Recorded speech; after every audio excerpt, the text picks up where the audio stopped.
Waduh, nggak nyangka loh. Unyil kucing. Dodo. Iya. Do. Ya. Gimana? Aduh, nggak nyangka. Ternyata ente pernah ngisi suara si Unyil. Ya gitu deh. Wah. Dulu kan yang aneh tahu tuh ya, pertama-tama kan karena ada namanya tuh pengisi suara Unyil tuh namanya Bambang Utoyo kan. Bambang Utoyo. Terus dia pensiun. Bukan, pada saat itu ya namanya anak beranjak dewasa, kemudian suaranya mulai pecah. Gitu. Akhirnya sempat beberapa kali diganti pada tahun sekitar 8889. Pas lagi main ke sana, terus sutradaranya bilang, ini aja coba jadi suara Unyil gitu. Terus tes suara. Terus dia bilang, oke nih. Nah, akhirnya jadi suara Unyil gitu. Waduh, nggak nyangka loh. Unyil kucing. Masalahnya ya itu pada tahun sekian, pada tahun 80-an itu kan. Di Indonesia ini kan televisi satu-satunya cuma TVRI. Yaitu Unyil itu ditonton hampir semua anak-anak Indonesia. Iya, betul. Maka sangat terkenal sekali Unyil. Betul. Dan gue juga cukup senang, Dok. Walaupun gue bukan Gen Z ya, artinya senang mengalami proses-proses di dunia televisi ini, dunia hiburan. Dari dulu TVRI-nya, dari dulu televisi hitam putih, cuma ada TVRI doang. Betul. Kemudian televisi berwarna, masih ada TVRI doang. Ya, kemudian masuk era TV swasta, RCTI, SCTV, Indosiar, dan seterusnya. Dan sekarang televisi mulai terdesak oleh era sosial platform. Iya, betul. Ya, kayak sekarang kan, akhirnya kita pun nge-YouTube nih. Biar nggak kalah sama anak-anak zaman sekarang gitu. Nah, terus waktu dulu ngisi suara si Unyil tuh barengan Pak Oga. Iya, bareng Pak Oga, Pak Ableh, Pak Raden, Pak Ableh, semualah pengisi suara itu. Iya. Dan Dodo sampai ikut acara panggung segala ya. Iya. Nah, ini ada fotonya nih, Dodo sama Pak Ableh nih ya. Dodo sama Pak Ableh. Ini lagi fotonya nih, lagi break dubbing ini kayaknya. Ada itu Pak Oga ya, ya? Pak Oga. Pak Oga, Pak Oga, Bubaria ya. Sama Melan. Melan. Iya. Gitu ya. Jadi pada saat itu banyak undangan off air. Undangan ke daerah-daerah gitu. Pak Oga sama timnya. Nah, saya ikut tim yang lain gitu loh. Sama Pak Ableh segala macam, keliling beberapa daerah lah. Waktu yang foto ini adalah Bandung. Oh, Bandung. Wah. Gitu. Terus juga nih saya teman sama dia baru tahu ternyata dia juga pernah main film. Main filmnya Rini Tomboy. Rini Tomboy. Rini Tomboy itu film sangat terkenal loh pada waktu itu.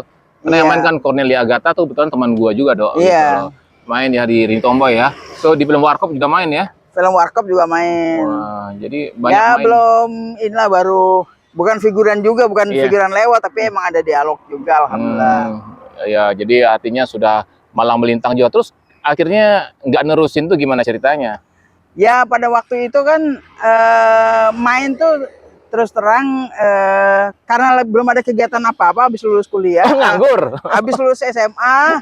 Bentar, jadi artis karena nganggur. Habis lulus SMA, terus ikutan temen berteater apa segala macam. Kemudian diajak, yuk kalau kasih syuting Mas Dono gitu. Dulu Sabar Dulu Dong kalau nggak salah. Ikutan syuting. Dari syuting, kemudian ketemu Mas Sena, diajak main pantomim di IKJ. Kemudian diajak main Papiko sama Mas Dono gitu. Papiko itu sangat terkenal itu. Iya. Pada waktu itu ya TVRI ya.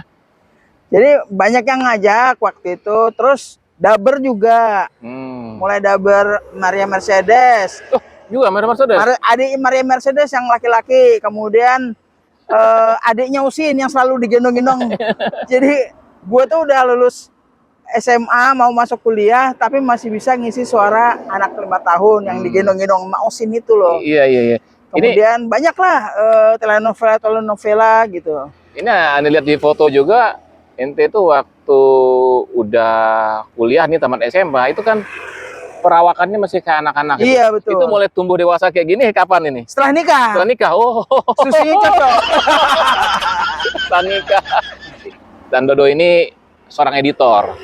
Ya, editor yang sudah banyak ngedit sinetron di layar televisi Indonesia ya. Setelah lulus IKJ sekitar tahun 96 97 baru mulai ngedit, dari mulai asisten, magang dulu, asisten, sampai editor, sampai tahun sekitar 2005 dipercaya jadi supervisi editor sinetron.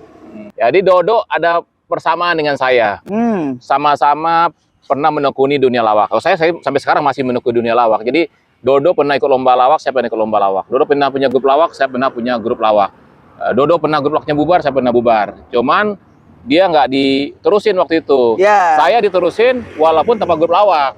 Jadi masuk ke stand up comedy. Waktu itu tertarik lawak kenapa? Ya karena pertemanan, kemudian lagi nongkrong sama teman-teman, terus kita ceng-cengan, terus lucu, ger gitu, sampai akhirnya kita bikin grup lawak yuk, ayo gitu. Dari mulai undangan kawinan, undangan perpisahan, undangan apa, sampai ada ini nih, ada lomba lawak nih, BKKBN Jakarta Selatan. Yuk ikut yuk.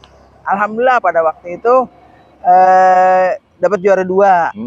Sekitar tahun 88. Itu dapat juara 2 bukan karena juara satunya nggak ada ya? Juara 1, juara 2. Ya, juara 2. Kemudian dikirim mewakili Jakarta Selatan di tingkat DKI gitu. Waduh, keren lah pokoknya ya Teh. Ya, perjuangan menjadi seorang pelawak ya. Jadi kalau tadi bilang ceng-cengan itu agak mirip-mirip dengan roasting sekarang anak-anak. Iya, gitu ya. betul. Cuma roastingan lebih Cuma agak panjang. Kalau cengan kan nggak tahu ya, ceng-cengannya itu terlalu fisik, jadi kadang suka kena di hati gitu. Tapi kalau sekarang udah agak susah gitu, Dok. Body shaming namanya, Dok. Body shaming. Body shaming. Jadi kalau dulu orang cuek ya, kalau sekarang kita nggak boleh. Kalau dulu kan teman tuh, ada teman ke teman bilang, ada nampan lewat nih. Gitu kan. Wih, ada balon udara. Gitu udah nggak boleh. Sekarang mah harus lebih kreatif ya, Dok ya, kalau bikin konsep dalam berkomedi itu. Ya, kalau dulu kan karena dulu mungkin karena medianya belum terlalu banyak juga. Kemudian juga orang dulu lebih nerima-nerima aja gitu ya. Semua medianya panggung. Panggung ya. Panggung. Sekarang itu kalau salah-salah dikit, nah itu udah, maka sangat hati-hati lah sekarang dalam berkomedi ya, yang tenang-tenang aja. Jadi makanya kalau kayak gue dulu pernah ikut lomba lawak juga kan, tapi kalau dulu di Jakarta, gue itu ikutnya di Sumatera Barat dulu. Lomba lawak RRI, TVRI tingkat Sumatera Barat tahun 89, menang tuh tingkat Sumatera Barat, dikirim ke tingkat nasional. Tapi tingkat nasional itu hanya harapan 3, jadi juara 6 tuh ya. Harapan 3 itu juara 6. Salah satu yang ikut juga pada waktu itu adalah Eko atau Eko Patrio. Oh, Eko Patrio. Eko Patrio kalau nggak salah juara 3 ya, sama grupnya Sebul. Eko, Jejen, Tejo. Oh gitu. Personilnya. Kalau gua tuh Iwel, Dayat, Ancesnya. Dayat Ancesnya sekarang di Padang mereka. Oh gitu. Mereka jadi bapak-bapak aja. Yang kegiatan masing-masing. Bapak rumah tangga. Jadi setelah berkecimpung di dunia lawak, gagal terus bikin grup lawak, barulah kemudian ada satu yang menarik nih untuk dicoba. Itu stand up comedy waktu itu. Jadi mulai stand up comedy ya sebelum booming kayak sekarang tuh. Mulai stand up comedy, terus ya mulai bikin pentas waktu itu. Yang paling besar ya pentasnya 2004. Tapi sebelumnya itu gue udah manggung-manggung juga sebenarnya, Dok. Di kafe, dari orang nggak tahu ya. Dari orang nggak tahu sampai nggak paham. Ngapain orang gitu ya. 2004 gua bikin pentas, itulah yang dimuat media, yang akhirnya ada beberapa media yang bilang Iwel itu stand up komedian pertama di Indonesia. Dan beberapa komika juga mengatakan begitu. Dan akhirnya 2011 mulai muncul stand up, terus booming sampai sekarang nih. Nah, gitu. Oke, Dok, kalau itu kita cari kopi dulu deh kayaknya. Oke, siap. Kopi. Sebelah sana kali itu. Ya, yang nongkrong-nongkrong tuh. Oh, itu ada tuh kayaknya tuh. Wah, itu aja deh. Yuk. Salah, gantong kopi, tukang somai itu. Itu aja, yang sebelahnya. Itu sebelahnya. Yuk. 1 hour later. Mana, Dok? Bilangnya tukang kopi, nggak taunya tukang cireng. Masa kita minum cireng? Nggak, kirain kan gerobaknya hampir sama gitu. Oh iya. Dia juga gerobaknya pakai motor, kan orang cireng apa? Iya, nanti. Kopi itu biasa naik motor. Iya, nanti cirengnya dibungkus aja. Yo, makan cireng, cocol-cocol sama bumbunya, seretan juga nggak minum. Betul. Gitu. Mungkin tukang kopinya lagi syuting juga kali, syuting konten. Lagi syuting konten juga. Sekarang gue mau nanya, kenapa lo jadi pelawak? Jadi gini, Tadi kan ngomong TVRI kan. Ah. Nah, dulu tuh kan waktu gua kecil tontonan satu-satunya ya TVRI. Ah. Nah, salah satu acara yang gue suka tuh acara lawak. Ya, dulu ada acara tuh lawak senyum-senyenak, jaringan dan yang lucu. Betul. Di acara kami RRI ada lawak, aneka karya safari apalagi. Jadi gue tuh jadi, wah, oke juga nih jadi pelawak. Maka gue pengen jadi pelawak. Gue bikin grup pelawak tuh gagal terus, bubar sampai akhirnya tahun 97 gue mulai tertarik stand up komedi. Oh. Gitu. Tapi nih, pemirsa, Iwal itu banyak banget ininya, banyak banget aktivitasnya. Pelawak juga, stand up comedy juga, motivator juga, terus sarjana hukum juga. Hah? Penasihat hukum. Sarjana hukum itu kan gelar sarjana, bukan aktivitas. Nggak, maksudnya penasihat hukum. Penasihat hukum, maksudnya jadi lawyer. Nah, itu dia. Iya. Jadi banyak banget ya ininya, aktivitasnya. Sibuk banget gitu.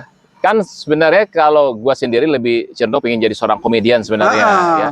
Dan tahun 97 gua tertarik stand up komedi, pokoknya ada proses perjalanan lah sampai akhirnya 2004 gua bikin pentas stand up komedi di Gedung Kesenian Jakarta. Pada waktu itu media meliput lah ya, banyak media meliput dan berapa nulisnya Iwal itu adalah stand up komedian pertama di Indonesia. Nah itu ya makanya Iwal stand up komedian pertama di Indonesia itu awalnya dari sana. Dan berapa komika juga mulai menyebut-nyebut seperti itu ya. Nah, tapi sebenarnya yang paling penting apapun karir kita yang kita tekuni, Dok, kita memang harus konsisten gitu. Iya, betul. Nah, kayak sekarang gue bukannya meninggalkan stand up comedy enggak, tapi gue lagi menyusun strategi kembali. Karena ada perubahan media nih. Dulu TVRI satu-satunya, muncul era TV swasta. Sekarang televisi pun mulai terdesak oleh sosial platform. Betul. Ya kan? Seperti stand up comedy itu memang ditayangkan oleh televisi ya, dan televisi nggak banyak ya. Yang konsisten itu sampai sekarang masih Kompas TV, Kompetisi Suci. Iya. Tapi sebenarnya yang bikin gaung itu adalah ketika ditayangin di YouTube sebenarnya. Betul. Ya, ini berdasarkan pengamatan gue ya. Karena bisa ditonton kapanpun. Iya, menjadi viral. Dan seorang stand up comedian itu dia harus memiliki basis masanya. Masa kayak ini ya. Basis penggemarnya. Ya maksudnya gini ya, kayak mereka salah satunya bisa dapatkan uang itu dengan bikin special show. Iya. Nah, ya kayak Panji gitu ya. Panji itu kalau bikin special show, dia baru jual tiket tuh tiketnya sudah laku. Karena dia sudah punya basis penggemarnya. Betul. Nah, dan tidak banyak seperti Panji. Betul. Tidak banyak seperti Raditya Dika. Ya, banyak juga kok stand up comedian tuh yang nganggur, yang susah berkembang. Iya. Tapi banyak mereka juga eksisnya itu di YouTube kalau gue lihat. Itu di film. Kalau televisi kan couplingnya saat ini yang masih konsisten ya Kompas TV, Suci. Tapi ya itu kan musiman juga ya. Ya kan, musim kan. Iya, kan? betul. Misal kalau kita lihat kayak Pras Teguh tuh, gue perhatikan dia kan juga seorang stand up comedian. Itu kan dia lebih banyak di podcastnya. Iya. Jadi cuannya juga banyak di podcast. Nah, sambil kemudian juga bikin usaha-usaha yang lain. Iya, betul. Nah, artinya gue juga berpikir bagaimana punya basis penggemar yang kuat. Di mana nih Iwal nih? Apakah kalau dilihat dari mulainya berkarir, kan orang menduga paling Iwal yang penggemarnya bapak-bapak. Ternyata belum tentu juga. Belum tentu Ada juga loh anak-anak SMA yang tahu gue, yang kuliahan tahu gue ada juga. Iya, anak gue tahu gue karena gue bapaknya gitu. Iya, Itu jadi era sekarang kita mau pintar-pintar. Kayak gue nulis buku nih, Motivation Mimpi atau Mati, ini terbit tahun 2013. Nah, disinilah kemudian gue juga dikenal sebagai seorang motivator. Ya, dari motivator tapi sebagai seorang motivator pun gue masih bisa tetap melakukan stand up comedy. Jadi diselingi gitu loh, tampil stand up. Dan sekarang ini ketika gue tahu ternyata Dodo ini pernah ngisi suara Unyil, pernah main film, ya gue ajak ayo lu tampil depan layar lagi Dok, sekarang Dok gitu. Tapi sambil ngedit tetap. Iya kan gitu loh. Harus kita manfaatkan era sekarang ini. Iya. Karena ini eranya sosial platform gitu betul. Dok. Tadi kalau tadi bilang kesibukan yang lain sebagai lawyer misalnya itu, karena kebetulan memang kuliahnya itu sarjana hukum. Ada kesempatan ikut pendidikan advokat, ikut. Tapi ini nggak terlalu ditonjolkan ke publik. Nah, cukup klien aja yang tahu. Gitu ya. Jadi kan tonjolkan ke publik itu tetap sebagai seorang komedian dan motivator lah. Oke. Nah, gitu dong. Siap. Ntar, Abang Cirengnya mau pulang tuh. Biarin aja. Hah? Dadah aja, dadah. Jangan, mau bungkus. Hah? Mau bungkus. Oh, ya udah. Abang Cirengnya. Bang, bungkus. Itu tukang kopi bukan sih? Hah? Itu tukang kopi. Iya mungkin. Oh ya, kita lihat dulu deh. Yuk, Yuk. yuk.